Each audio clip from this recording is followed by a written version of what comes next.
ঈদের কয়েকদিন আগে রাহিম তার বাবার সাথে গরুর হাটে গেল।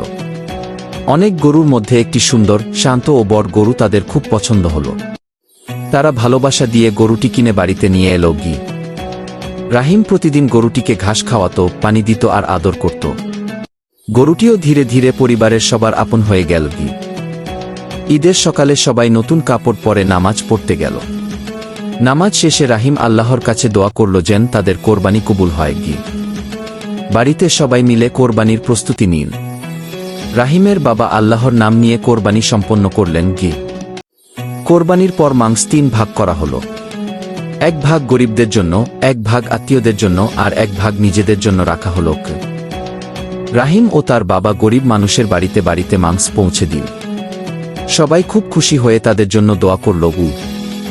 রাতে সবাই একসাথে বসে খাবার খেল। রাহিম খুব খুশি ছিল কারণ সে বুঝতে পেরেছে কোরবানি শুধু আনন্দ নয়, ভাগাভাগি আর ত্যাগের শিক্ষা দেয়। কোরবানি আমাদের ভালোবাসা, ত্যাগ আর মানুষের পাশে দাঁড়ানোর শিক্ষা দেয়। ঈদের আসল আনন্দ হল সবাইকে নিয়ে সুখ ভাগাভাগি করা। আসসালামু আলাইকুম বন্ধুরা, তোমরা যদি মজার কার্টুন ভিডিও আর সুন্দর গল্প দেখতে ভালোবাসো তাহলে এখনই আমার চ্যানেলটা সাবস্ক্রাইব করে দাও আর পাশে থাকা বেল আইকনটা চাপতে ভুলো না। সব নতুন ভিডিও সবার আগে দেখতে।